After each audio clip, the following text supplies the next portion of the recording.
నమ్ముకుంటే మీ పాపాలు కూడా బలైపోతాయి. ఇదెక్కడ న్యాయం సోదరులారా? పాపం నేను చేయడం ఏంటి, ఎవరినో కొట్టడం ఏంటి? అందుకే ఇక్కడ దైవం అంటున్నాడు, ప్రవక్త నిన్ను అనుసరిస్తే వారి పాపాలు క్షమించబడతాయి. యగ్ఫిర్ లకుం దునూబకుం, వారి పాపాలు క్షమించబడతాయి. సోదరులారా, ఆ ప్రవక్త ముహమ్మద్ గురించి దైవము ఎవరైతే ఇలా చెప్తున్నారో, దేవుడు ఒక్కడేనండి నాకు తెలుసు, కానీ ప్రవక్త నాకు అవసరం లేదు, నేను ఒకే దేవుణ్ణి ఆరాధిస్తాను, పరలోకంపై విశ్వాసం ఉంచుతాను, స్వర్గానికి వెళ్ళిపోతాను అని అంటున్నారు. అటువంటి వారికి దైవం పిలిచి ఏమంటున్నాడంటే, అధ్యాయం 57 సూరల్ హదీద్ వాక్యం 28, యా అయ్యుహల్లదీనా ఆమనుత్తఖుల్లాహ వ ఆమిను బిరసూలి యుతికుం కిఫ్లైని మిర్ రహ్మతి వ యజఅల్ లకుం నూరన్ తమ్షూనా బిహి. మానవులారా అని ముందు చెప్పాడు, ఇక్కడ విశ్వాసులారా, దేవుడు ఒక్కడే అని మీరు విశ్వసిస్తున్నారు, బానే ఉంది. ఇక రండి, ప్రవక్త గురించి కూడా నేను మీకు చెప్తాను. విశ్వాసులారా, దేవుడు ఒక్కడే అని విశ్వసించారు, బానే ఉంది. ఆ అల్లాహ్ ఒక్కడే దేవుడని. ఇప్పుడు మీరు గనక భయభక్తి కలిగి ముహమ్మద్ ప్రవక్తని అనుసరిస్తే మీకు రెట్టింపు పుణ్యాలు ఇస్తాను, రండి అంటున్నాడు. చూడండి, దైవము వైపు నుండి ఒక ప్రకటన, ఒక ఆఫర్ ఏంటి? రండి, ఆ సృష్టికర్త అల్లాహ్ని విశ్వసిస్తే రెట్టింపు పుణ్యాలు మీకు ఇస్తాను.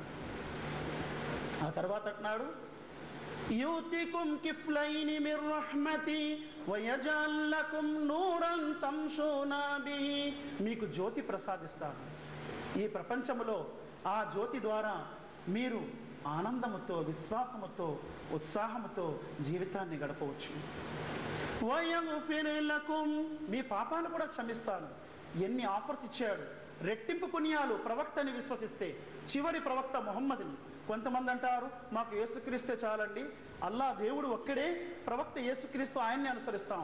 అటువంటి ప్రజలందరికీ దైవం పిలిచి అంటున్నాడు, చివరన ఒక ప్రవక్త వచ్చారు, ముహమ్మద్. క్రీస్తు చెప్పినటువంటి ప్రవక్త ముహమ్మద్ కూడా వచ్చేసారు, ఆయన్ని కూడా విశ్వసించండి, మీకు రెట్టింపు పుణ్యాలు దొరుకుతాయి. మరియు దేవుని వైపు నుండి జ్యోతి ప్రసాదిస్తాడు దైవం, దివ్య జ్యోతి. ఎలా బ్రతకాలి అనేది, మీ పాపాలు క్షమిస్తాడు అని ఒక ఆఫర్ ప్రకటించారు దైవం. సోదరులారా, ఆ ప్రవక్తే ముహమ్మద్. అయితే రండి, ఇప్పుడు దేవుడు అనేవాడు ఆయన ఒక్కడే, సృష్టికర్త అల్లాహ్, ఆయన పంపినటువంటి ప్రవక్త. ఈ ఇద్దరిని విశ్వసించటము సుమారుగా 80 నుండి 90% సమస్యలు తీరిపోయినట్టు.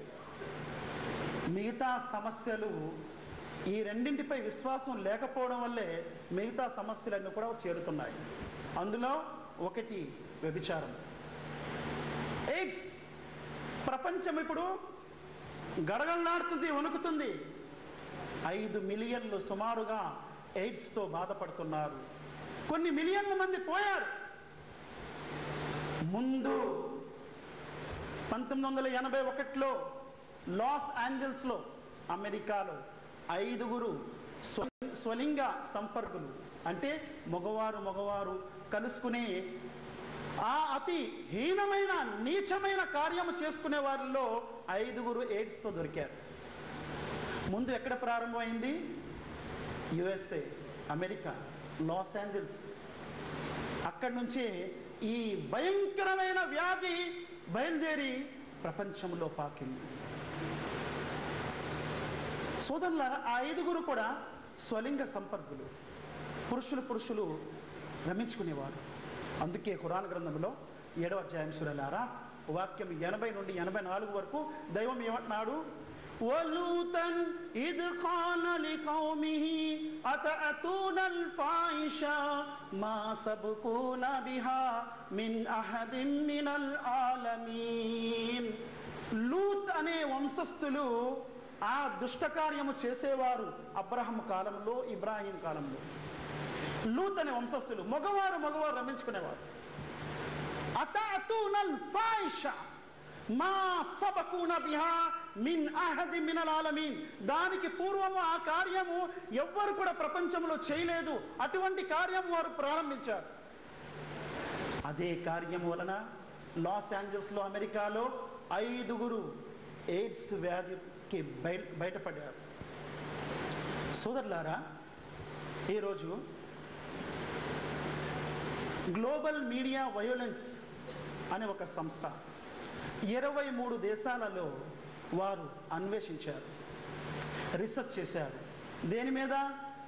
టెలివిజన్. అరబిక్లో జిన్ అని అంటారు. జిన్ అంటే కాన రూపాలు, అంటే భూతాలు కూడా అవ్వచ్చు, ఆ జాతి. టెలివిజన్ జిన్, కానీ జిన్ అని నేను అంటాను. ఎందుకంటే ఇది ఒక జిన్లాగా వచ్చింది. జిన్లాగా వచ్చి మొత్తం అందరినీ పట్టుకుంది. ఆ జిన్ అయినా వదిలేస్తుంది, కానీ ఈ జిన్ వదలట్లేదు. టెలివిజన్. ఈ జిన్ ఏం చేశాడంటే, టెలివిజన్ 91% పిల్లలకి అందుబాటులో ఉంది. ఇది ఎవరు?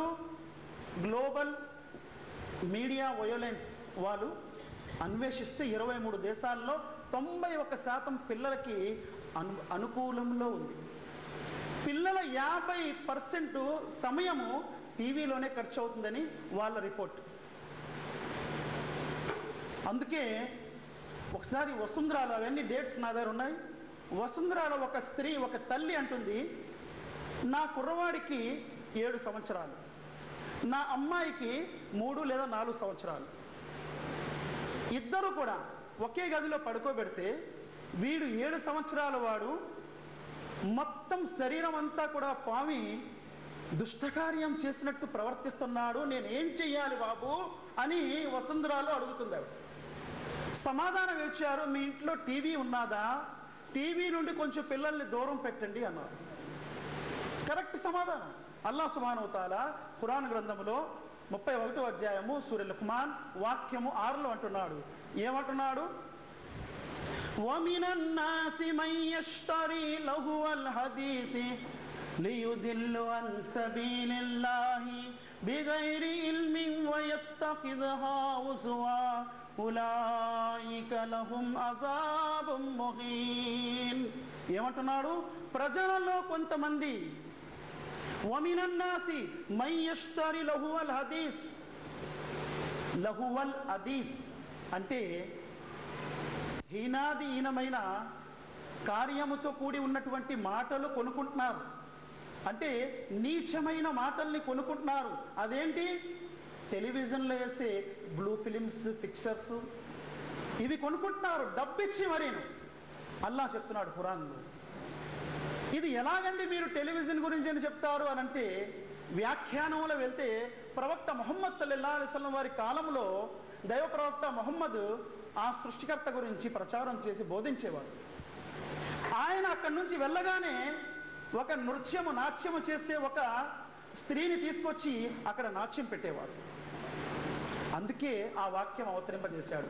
ప్రజలు చెడు మాటలని కొనుక్కుంటున్నారు. వమినన్ నాసి మన్ యష్తరీ లహువల్ హదీస్ లియుదిల్లు అన్ సబీలిల్లాహి బిగైరి